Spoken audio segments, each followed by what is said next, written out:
Yeah, hello guys. Iri idhemu rinonzi Mazoa ndidi. Tiri panapa pashamba. Patamboya uzi timboona kuti chichiriti.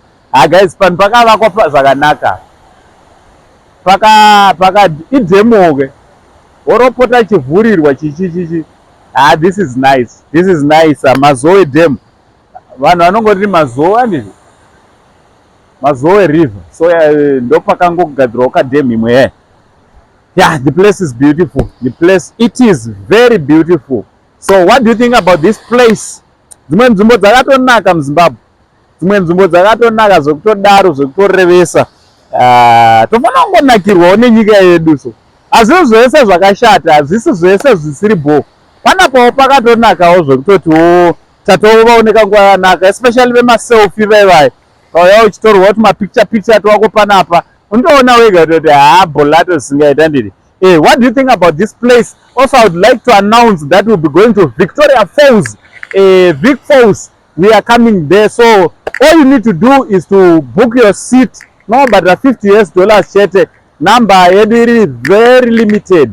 Zvekutoti unogona kungosara so unoita tibate pa number dziri pa screen idzo, then book your own place.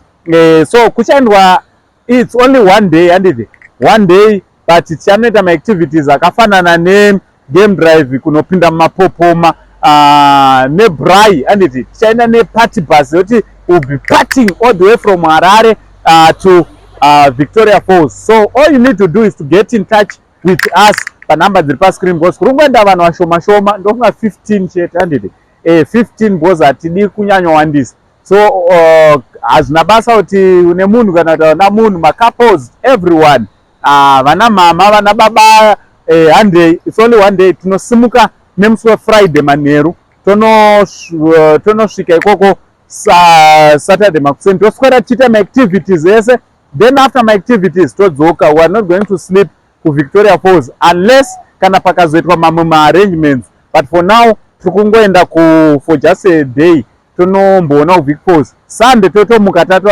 tatoako takutoposta maselfie edu anidi.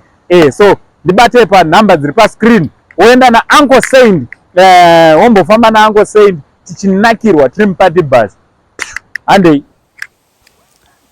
Saka kuna vose vanoda kuenda makasununguka kuti bata panhamba dziri pascreen, mari yerwendo urwu ichange iri $150 kuenda nekudzoka, pamwe chete nekunopinda mapopoma pamwe negame drive. So iwo zvaunongoita kuti bata panhamba dziri pascreen tokurukura.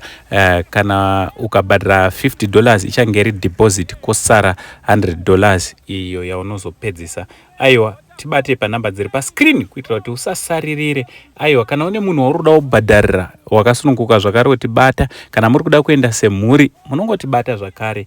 Namba yedu iri limited, saka musanonoka kutibata. From Uncle Saint, the only Zim uncle, ande tinopfurwa nemhepo tiri pamapopoma.